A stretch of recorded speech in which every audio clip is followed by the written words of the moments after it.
Language plays a huge role in our lives. It shows how we communicate depending on who we are talking to, how we use language to persuade people in business, and how it evolves over time. Numerous words have been created throughout history, showing how language continues to grow. This documentary will give us a deeper understanding of how language affects society, how it binds people together, and continues to develop with each generation.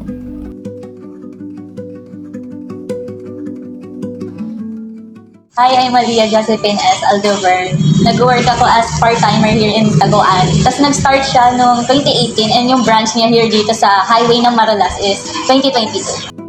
So since po yung first branch po is from, Tagu po talaga siyang lugar sa may Marolas. So naging inspo nila is Taguan. So yung mga tao kapag may nakikita na Tagu na places or pag kakainan, parang mas naiintriga sila since sa bahay lang siya, gano'n. Siguro kinonsider rin yung very maikli lang na medyo catchy rin. Since yung place is Tago, so naisip nila sige Taguan.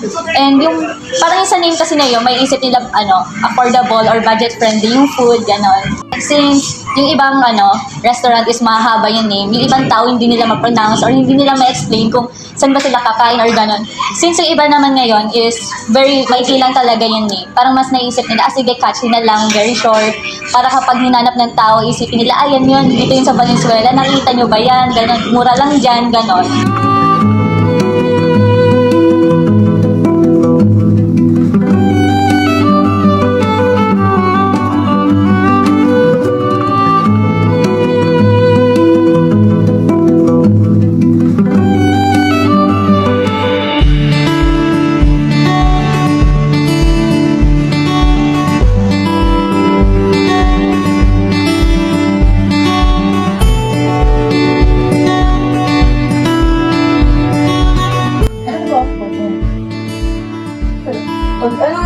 Pagkatapos ng school, pasok diretso sa bahay.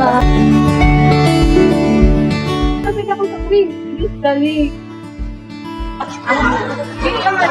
Sa family and friends ko naman, kung ano lang matapos yung formal.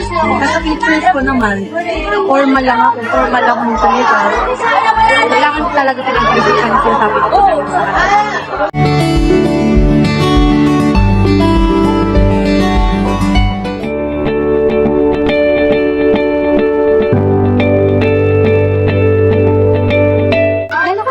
Gumagamit ng social media in a day? Halos din, sa araw din po. Depende pag kami klase. Updated ka ba sa new slang or yung mga bagong language natin ngayon na lumalabas sa social media, especially yung kay Sophie Pride? Oo. Saan mo nakilala si Sophie Pride? Nakilala ko din sa TikTok, then yung mga kaibigan ko din, mga kung ano-ano yung sinasabi, mga kaklase ko din. Madalas ko sa kanila naririnig. Ano ba yung na-observe mo sa language na yun, na lumabas sa social media? Pag kasi hindi masyadong mahilig mag-social media yung mga tao, hindi din nila masyadong naiintindihan. So, parang nakakonfuse sila pag naririnig nila yung mga word na Ibig sabihin na hindi sila chronically online. Oo. Ganun. Tingin mo, may difference ba yan sa tayo yung gumagamit mo, tapos yung mga matatanda, hindi sila gumagamit? Ano yung difference na nakikita? Siguro sa social media ngayon, sa atin, parang influence sa social media, siyempre yung mga matatanda din, hindi naman sila mahilig mag-TikTok, ganon. Kaya, parang malaki yung barrier sa kanila para maintindihan yung mga language sa TikTok. Bigay ko lang isang magdalawang word, pero isa muna. Yung yes, pa-join. Yung kailan mo siya ginagamit? Yung kailan mo siya sinasabi? Nagamit namin yung umalis kami nung pumunta kami ng National Library. Then, pagka doon nagkakahiwalay, sabi na lang daw na, Miss, pa-join, gano'n. Para magkahanapan kami. So yun, nagagamit namin lagi. Wait yung kayo. Ay, isa pa? Yung yung takot ako. Tuwing kailan mo siya ginagamit or tuwing kailan mo siya sinasabi? Pagka tuwing nakikipag-usap sa mga kaibigan ko, pagka sa room, yung mga yung kunyari, may sinasabi sila ng mga weird stuff. Tapos sabihin mo sa kanya, takot ako. Yeah. First po, nickname, age, and mostly yung act. Nickname, Jim, 19, Tapos next question. So next question po, gaano ka kadalas gumamit ng social media? mga 3 to 5 times. Next Next po, updated ka po ba sa mga bagong slang or language na kumakalat sa social media? Especially yung Sophie language po. Ganyan po na, si Sophie. Nung ako sa Facebook, tapos nung alauna, sa TikTok na lang sa Next po, ano yung mga bagay na na-observe mo sa mga bagong language na lumalabas sa social media? Para sa akin, mas naging attractive siya kasi yun yung parang nilalang ang tawag dito. Parang yun na rin yung mga nakasanay na ng mga bata ngayon kasi parang yun na nag-evolve na tayo eh. Last po, may malaking pagkakaiba ba ito kumpara sa language na ginagamit ng matatanda? May pagkakaiba po kasi base ko sa dati, parang mas formal po. And compared to this generation po, parang hindi na siya formal. Laging dumagapit ng mga informal words na yun. Pwede po ba ibigay niyo yung example ng mga most used Sophie flying words? Hydrogen? Bigay pa po kayo ibang example ng mga madalas yung ginagamit. Tapos saan niyo po siya ginagamit? Negative 2x plus positive 2x. Hydrogen? Sabi ko na yun. Kaya, tuwing ka rin niyo siya sinasabi. Sabi ko. Pag kunyari, alam niyo na po yung sagot sa chemistry. Tapos nasabihin namin, sabi ko na eh! Okay, so, Mayan. Mayan. Tapos, ano po age? Age and tapos ano po yung most used app? Ano po? TikTok. Gano'n ka kadalas gumagamit ng social media? Halos po, kunyari po, 24 hours in a day per person. Oh, wow. And updated ka ba sa yung mga news, slang, ganyan, or language na kumakalat sa social media, especially yung kay Sophie Fly? Just, Gano'n mo kakilala sa Sophie? Saan mo siya nakilala? yung ano pa lang po, yung sa maasin pa lang po niya nakila. Nung, wala pa po siyang mga language na nagagawa. Yung ano yung mga bagay na na-observe mo sa mga bagong language na lumalabas sa social media, especially ano yung na-observe mo dun sa Sophie Brian language? Ano lang po, para lang po siyang inanong na sa healing po. Lalo na po yung sa mga body parts po ng tao, yung beauty pirate, yung sa balik ko naman tayo sa lalaki ko sa'yo. Do you think may big difference siya compared sa language na ginagamit ng matatanda? Po, lalo na po sa mga matanda po, ano po, formal po sa kanila. Tapos po pag sa natin, like, yung Gen Z po, ano lang, parang ano po, jargon or mga pinapaiksi lang po nila natin. Like po, gumagamit po tayo ng mga artista, like, sa gutong-gutong lang. So, you think na may difference yung language, yung kung paano tayo mag-communicate, at parang hindi siya maintindihan ng mga matatanda. Yes, malaki. That's why. Malaki po kasi po, parang sa mga matanda po, ang dating po sa kanila is bastos. Pero sa atin po, hindi. Kasi po, ganun tayo makipag-usap kasi nakapano po natin yung sa social media na adapt po natin. So, pwede ka mag-give ng example na Sophie teachers vocal. Isa lang. At kung anong siya ginagamit. Well, Saan natin ginagamit yung buwelo? like ano po, sama po yung mga kaibigan namin, tapos may sabi po kami, parang kung ano na word malayo, tapos pinagala na Buwelo. Tapos ano pa po? Pangalawa. ano to, anto na lang, Hindi ko, tuwing ba mo yung ginagamit? At tumuloy. ano lang po, kapag nagasa na lang po kami ng meron. Tapos, isa pa po. Namujin, Saan mo siya ginagamit? para po, pag sa mga kaibigan ko, para po, pag nababala po, ano po yung anong san, Pwede ka bigay ng senaryo kung saan mo ginamit yung Nani Day. ano po, kunyari, may kaibigan po na may sinabi na nonsense, andas, tapos, sa bandara po siya, namujin ka talaga. Do you think, kapag tumagal ng tumagal, lalo bang mag-e-evolve tong Sophie Prime language? No pressure. Para po sa akin, yes. Kasi po, hindi pa rin po siya nawawala ngayon. Kasi parang ano pa po yan eh. Nung 2024 pa po siya nag-start. Tapos, ay, 2024. Ang 2020, dapat na din. Tapos po, nakatapos na po yung 2025. Wala pa rin. Hindi pa rin po siya nag-alala. Do you think mawawala pa yung Sophie Prime or yung For me po, hindi na. Or, depende po. Kasi, baka po bigla siyang maging problematic. Wala po natin ngayon, cancel. Ayan. So, Jaya, how old are you? 18. So, ano yung mostly used app mo? TikTok. So, gaano ka kadalas gumagamit ng social media in a day? Siguro po nakaka 8 hours po pagka hindi ko gaano marami yung gawain ko. sorry. Updated ka ba sa mga bagong slang language, especially yung language ni Sophie Bright? Medyo po kasi dahil sa mga kaibigan ko, yan, net updated. Thank you.